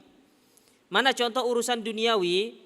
Ya sering lebih gampangnya antum suka sama seorang wanita. Wanita itu mempersyaratkan antum meninggalkan kebiasaan buruk. Berarti kalau antum meninggalkan kebiasaan buruk karena wanita itu namanya bertobat bukan karena Allah tapi karena wanita. Ya, makanya Nabi memberikan contoh ketika masalah hijrah itu Nabi berikan contoh kepada wanita yang ingin dicintai. Taib. Kemudian perkara yang kedua, ya, yaitu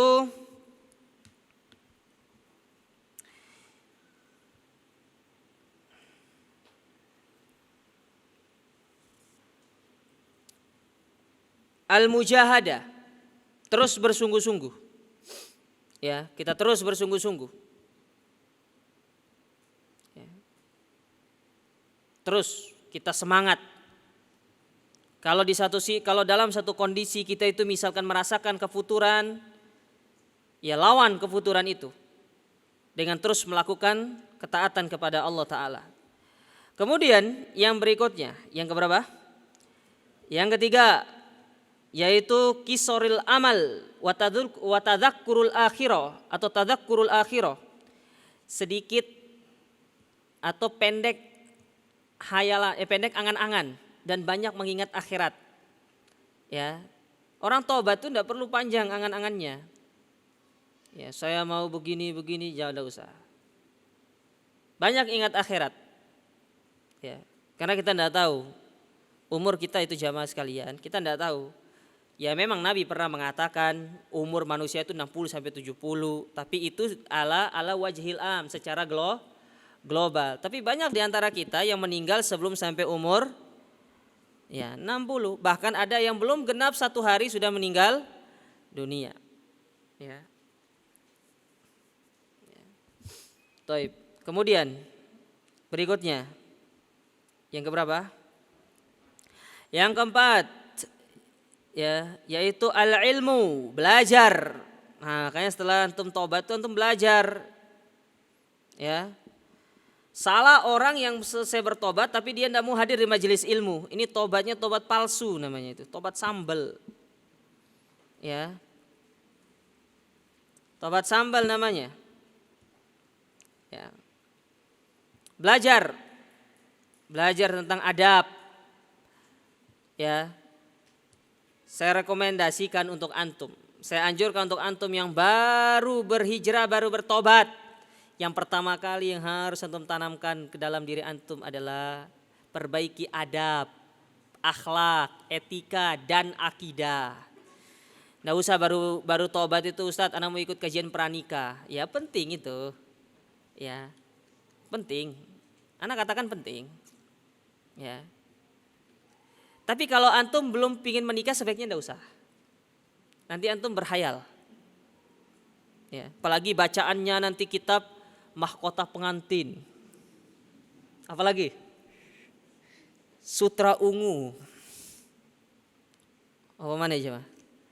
Kitab-kitab nikah itu. Hah? Kayaknya punyanya Syalbani nggak diterjemahkan. Ada Buzifab. Itu yang dibaca. Pergi ke toko buku, nanyanya itu, Pak, ada buku mahkota pengantin nggak? Ya penjualnya kan husnudon, kayaknya orang ini mau zuat. Tahu-taunya zuatnya 10 tahun kemudian. Ya. Nanti itu ketika antum sudah dekat. Tapi yang pertama kali itu adab jamaah. Bagaimana antum harus beradab terhadap Allah, beradab terhadap Nabi SAW. Ya. Karena banyak diantara manusia sekarang ini, jangankan dia adab dia kepada manusia, ya, adab dia kepada Allah dan Rasul saja itu tidak diperhatikan. Mana contohnya? Yaitu mereka-mereka orang-orang liberalis. Ya, kemudian orang-orang yang menyimpang dari akidah yang sahihah. Di antara dampak buruk orang yang suka mengotak-atik nama-nama dan sifat-sifat Allah, ini menunjukkan dia tidak punya adab dengan Allah Ta'ala. Allah menetapkan untuk dirinya sebagai yang memiliki sifat tersebut, mengatakan Allah itu di atas, Allah memiliki tangan. Loh, ada orang nggak mungkin Allah punya tangan. Kalau Allah punya tangan kayak makhluk. Ibarat kata ada tamu ke rumah antum ngomong, ya kayaknya nggak cocok kalau lemarinya di sini, pindah ke sini. Kurang ajar nggak orang seperti itu? Kurang ajar siapa? Yang punya rumah siapa? Antum. Tapi kenapa antum yang diatur? Ini orang nggak punya adab namanya.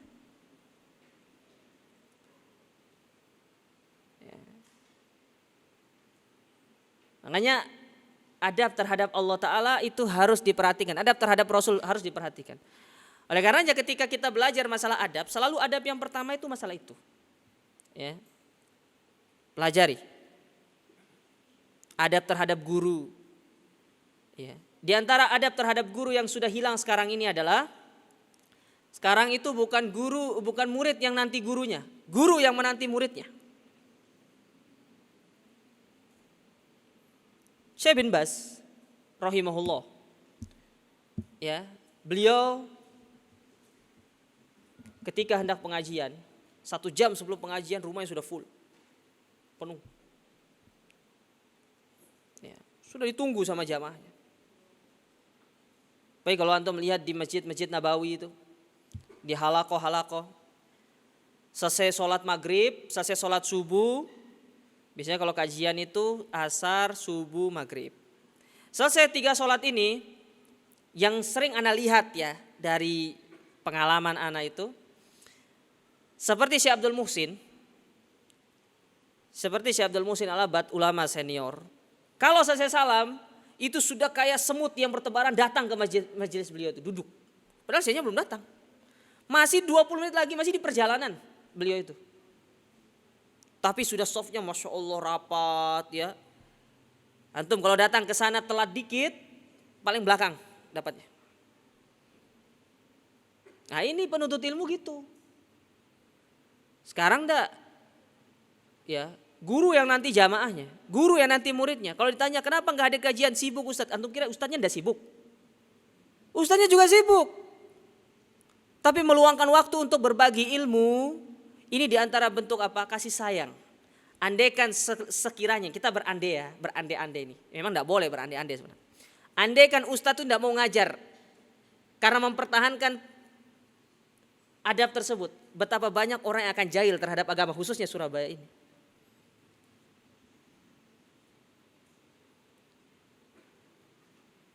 Jadi itu jamaah, pelajari. Ilmu yang pertama itu antum harus belajar masalah adab. Ya, antum pelajari masalah akidah. Kemudian berikutnya, di antara perkara yang bisa membantu kita untuk istiqomah dalam taubat, istighalu bima yanfa, menyibukkan diri dengan hal-hal yang bermanfaat. Nah, ini sikap seorang mukmin. Min husnil islamil mar'i tarkuhu ma la ya'ni. Baik Islamnya seorang itu adalah dengan dia meninggalkan hal-hal yang tidak bermanfaat. Kemudian yang berikutnya, yang keberapa? Yang keenam, yaitu musahabatul akhyar, berteman dengan yang baik, cari teman yang baik. Ya. Ini membantu kita dalam proses tobat. Ya. Membantu jamaah. Makanya jangan berteman karena fulus. Jangan berteman karena tendensi duniawi. Karena orang yang berteman karena urusan duniawi Allah tidak memujinya. Tapi yang Allah puji orang-orang yang berteman karena urusan akhirat. Ya. Orang-orang yang berteman karena urusan akhiratnya. Ya, bukan karena urusan duniawinya. Ya, dan itu dalil-dalilnya sangat banyak. Antum baca coba hadis 7 golongan. Di antaranya 2 orang yang berteman karena Allah. Ya. Dan banyak sekali keutamaan-keutamaan masalah seperti itu. Ya. Kemudian yang keberapa? Yang ketujuh, yaitu ya ad-du'a. Ya, 7 saja cukup. Sebenarnya ada 21. Tapi 7 cukup. Ya, 7 saja kalau antum tidak bisa amalkan apalagi 21. Ya. Berdoa sama Allah Ta'ala. Ya. Karena dengan berdoa itu Allah Subhanahu wa Ta'ala akan terus menjaga taubat kita kepadanya. Toib para jamaah sekalian, saya rasa ini ya yang bisa saya sampaikan dari murojaah kita pada kesempatan yang berbahagia ini. Untuk lebih dalamnya masalah ini bisa antum baca dalam kitab tadi yang saya sebutkan, yaitu At-Taubatu Ilallah yang ditulis oleh Al-Ustadz Ad-Doktor Soleh bin Ghonim As-Sadlan.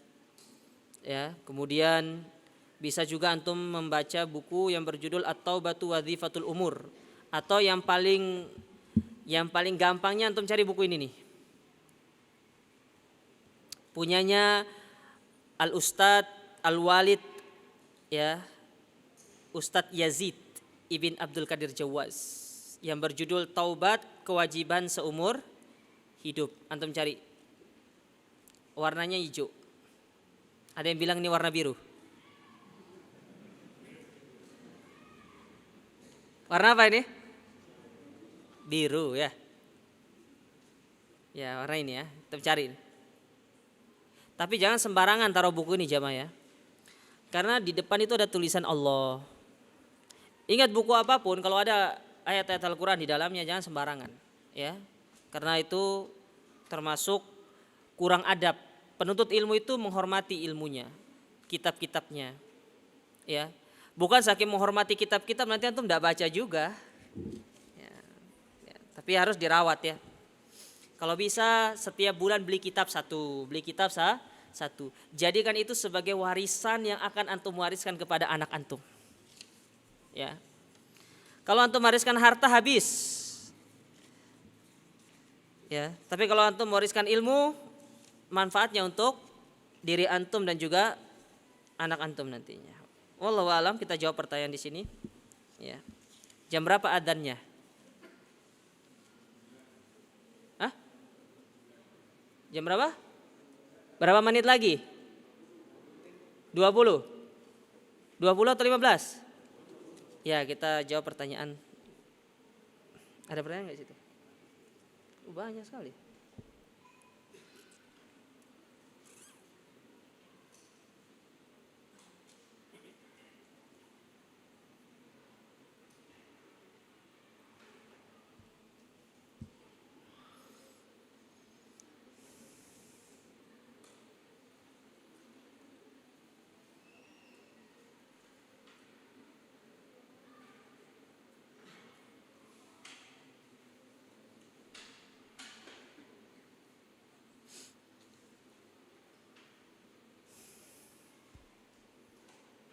Banyak kali nih. Yang ini aja lah. Ustadz, saya mau bertanya, apakah boleh melamar seorang akhwat yang lebih paham dalam masalah agama daripada diri saya sendiri? Masa antum yang mau diajar sama istri? Kalau jika ditanya boleh. Ana tuh heran sama antum ya. Kalau masalah akhwat kok antum tanya sama ana? Boleh. Tidak ada masalah. Ya. Dan kalau bisa cari akhwat yang baik ilmunya, karena itu akan berdampak pada anak antum nanti. Tidak ada masalah, tidak usah malu belajar sama istri itu tidak apa-apa. Kalau salah bacaannya nanti istri yang benarkan, itu lebih bagus. Dan itu kata para ulama, salah satu cara untuk menumbuhkan keharmonisan rumah tangga. Abi salah bacanya, ya. Tapi lama-lama nanti Abi salah bacanya, pak gitu kan ya.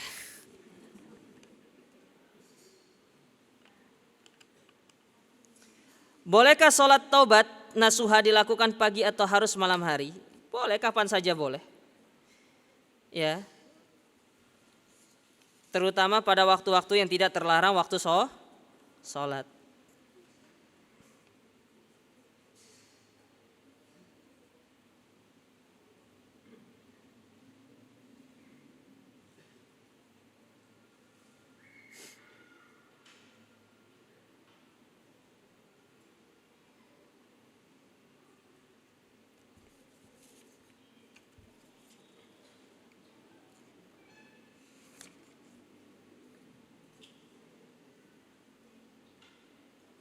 Ustadz, adik saya sejak SMA berpisah dengan teman yang kenal sunnah, menjadi jarang ngaji dan sering main game. Apa saya tetap wajib untuk mengingatkannya? Iya, wajib. Karena Allah Ta'ala berfirman, ku anfusakum wa ahlikum naro. Nasihati, tanggung jawab kita sebagai kakak. Ya, jangan kita bilang itu tanggung jawab orang tua, tidak. Tanggung jawab kita juga sebagai seorang kakak terhadap adik kita. Ya.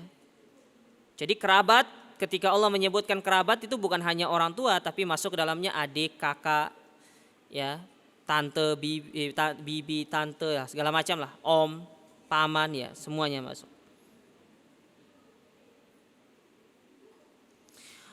Ustadz, bagaimana cara kita untuk meninggalkan maksiat dikala sendiri, sedangkan untuk meninggalkan sarananya seperti HP itu juga ada sarana kebutuhan sehari-hari.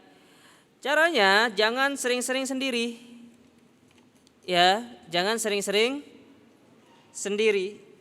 Dan selalu ingat tentang bagaimana azab Allah Subhanahu wa taala. Tanamkan dalam diri jamaah, Allah itu Maha melihat. Kadang kita ini lebih takut pada CCTV-nya manusia daripada CCTV-nya Allah Ta'ala. Antum kalau ada CCTV kerja di kantor, antum tidak berani main-main. Kenapa? Kok serius banget? Ada CCTV katanya. Tapi kenapa kalau CCTV-nya Allah Ta'ala kita tidak takut, padahal lebih canggih. CCTV manusia mati lampu habis. Listriknya diputus tidak bekerja.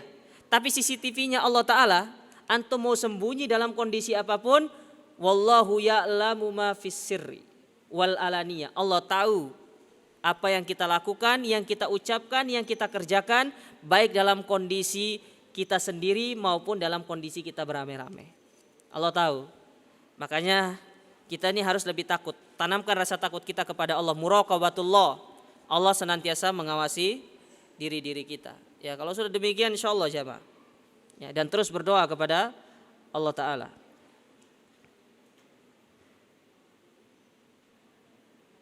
Seorang ghibah, ada pertanyaan dari ini perempuan laki kayaknya. Azka Azmi. Ya, A kuadrat. Azka Azmi ya kan A kuadrat ya. Seorang yang menggibah sudah ditegur 1, 2, 3 kali masih aja kebiasaan. Apakah tugas saya selanjutnya karena masih saudara saya Ustaz? Kalau sudah dinasihati, tidak mau dinasihati ya sudah. Ya, antum jaga jarak supaya tidak terkena dampak negatif dan terus mendoakan dia. Ya, kalau misalkan punya nomornya sampaikan ya nasihat-nasihat yang berkaitan dengan ghibah, baik itu berupa video ataupun berupa ya broadcast lah. Ini sekarang banyak ya. Sampaikan dengan niat untuk mendakwakan dia. Adapun nanti dia dapat hidayah atau tidak, antum berdoa kepada Allah Subhanahu wa taala.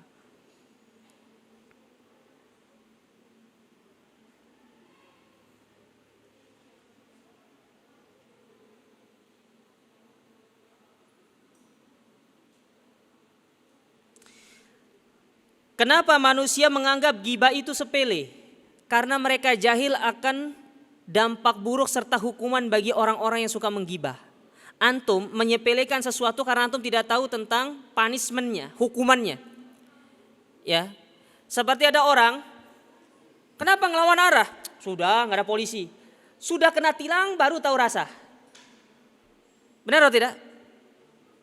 Kalau sudah rasakan dampaknya baru antum tahu rasa. Ya, makanya orang menyepelekan ghibah itu karena dia tidak ngerti tentang hukumnya, tidak ngerti tentang dampak buruknya, tidak ngerti bagaimana ancaman Allah kepada orang-orang yang melakukan ghibah tersebut. Ya. Makanya jauhkan diri dari yang namanya ghibah. Kata Nabi SAW,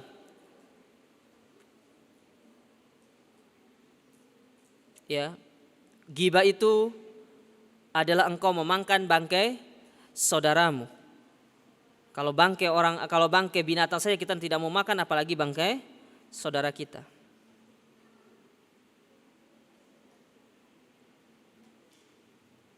Ya, Ustadz, bagaimana ketika seorang melakukan maksiat yang besar kemudian berdosa, namun orang di sekitarnya belum mempercayai tobatnya, Ustadz? Apa nasihatnya?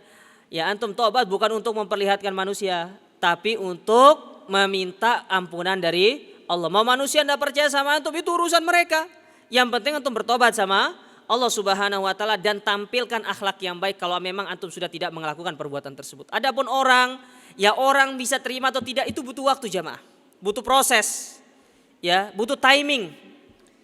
Ya, dilihat apakah orang ini sudah benar-benar bertobat atau hanya ya main-main saja. Dilihat sama masyarakat. Tapi kalau memang sudah meninggalkan, antum yakin, antum berserah diri kepada Allah Ta'ala. Tidak usah mendengarkan ucapan manusia. Ada sebuah pepatah orang Arab mengatakan kalamun nasi la yantahi. Ucapan manusia itu tidak pernah entek jamaah. Akan terus. Ya, maka tidak usah kita pedulikan.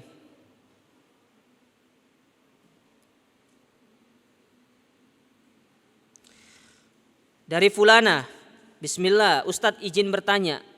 Pas kecil anak pernah jahilin teman. Dan itu sebelum usia balik Ustadz. Tapi sampai sekarang kadang masih sering kepikiran. Karena zalim, bagaimana ya Ustadz sikap anak seharusnya? Ya sudah, antum minta maaf sudah. Ya. Kalau memang merasa kepikiran, ya, antum pergi minta maaf. Tapi kalau bisa supaya dia tidak marah, antum ajak makan dulu.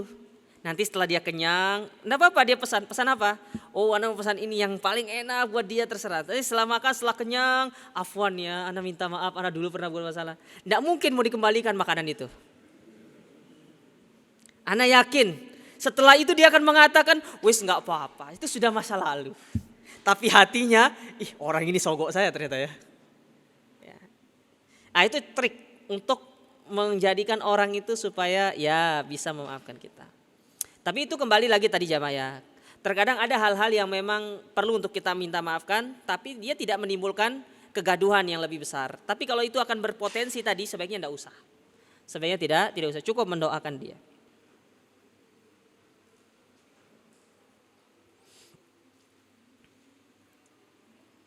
Ustadz, apa kiat-kiat istiqomah belajar bahasa Arab?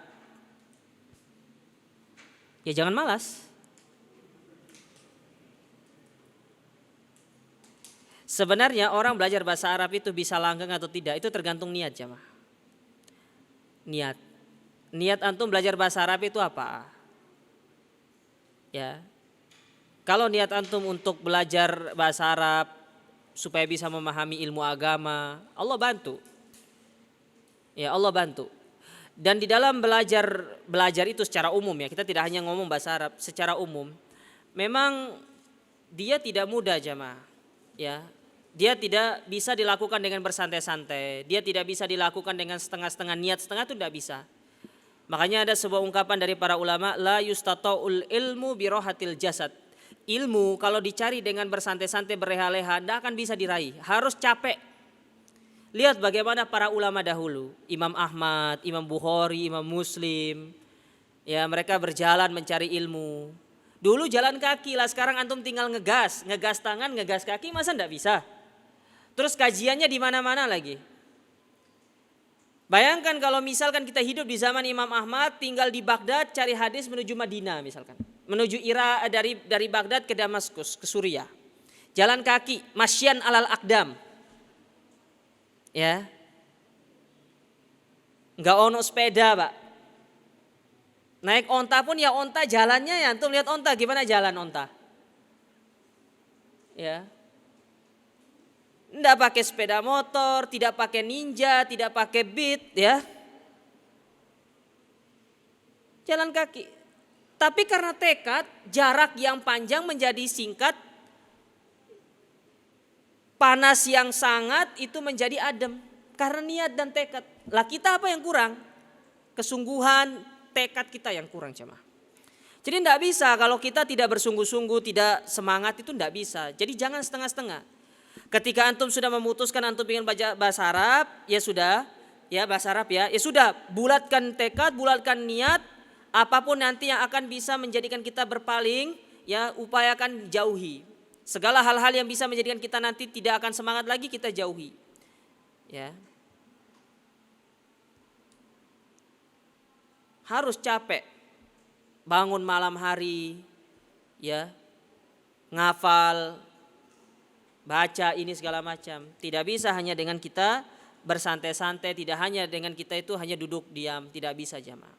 Harus butuh yang namanya lelah. Harus capek. Kan ada sebuah pepatah dalam bahasa Indonesia kita nih, bersakit-sakit, berakit-rakit ke hulu, berenang ke tepian. Bersakit-sakit dahulu, bersenang-senang kemudian. Gunakan pepatah itu coba dalam belajar bahasa Arab itu. Tidak bisa kalau hanya sekedar ingin ya santai 2 kali pertemuan langsung bisa. Iya langsung bisa. Tapi antum hanya bisanya apa? Naam. Hadza kitabun. Tapi untuk berbicara secara fase itu maril ayyam, butuh waktu.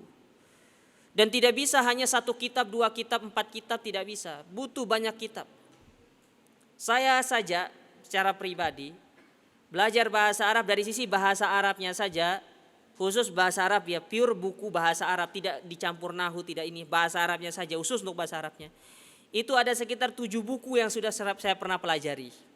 Mulai dari namanya Arabia Lin-Nasiin, cetakan Mesir, itu ada 6 jilid. Ya. Kemudian ada Silsilah Al-Lughah Al-Arabiyah. Kemudian pernah juga kita pelajari Durusul Lughah. Kemudian Arabia Baina Yadaik, dan banyak sekali buku bahasa Arab yang kita pelajari. Ya, belum belajar nahunya, belum belajar sorofnya, belum belajar balagohnya, belum belajar adabnya. Jadi tidak bisa dengan setengah-setengah, harus capek. Makanya seorang penuntut ilmu, kalau ada penuntut ilmu itu kurus, itulah penuntut ilmu sejati. Itu penuntut ilmu sejati karena jarang tidur. Ya, makanya diantara sebab diperbolehkannya begadang di malam hari salah satunya itu bangun malam hari. Ya, kadang kita itu ya, dulu waktu saya di pondok waktu SMA dulu, kadang kita seperti orang gila. Kenapa ngomong sendiri? Ngomong bahasa Arab itu sendiri. Ada tembok ngomong sama tembok. Ya, jalan kemana-mana ngomong bahasa Arab. Memang harus seperti itu. Ya, makanya harus capek, harus rela untuk bersusah payah.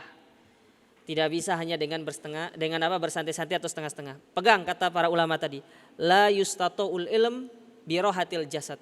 Ilmu tidak akan bisa diraih kalau hanya dengan bersantai-santai. Antum ingin jadi ulama, ya seperti ulama-ulama kita, Syekh bin Baz, Syekh Albani, ya Syekh Abdul Muhsin. Mereka itu tidak mendapatkan ilmu dengan ilmu laduni, hanya sekedar bertapa, enggak. Habiskan waktu. Mereka menghabiskan waktu mereka untuk ilmu. Capek, lelah. Ya, belajar, membaca kitab, membaca buku, menghafal. Barulah mereka menjadi seorang ulama. Ya, tapi kalau antum hanya duduk di kajian sekali seminggu, hanya pas kajian kitabut tauhid saja, ya hadirnya itu pun 2 kali sebulan.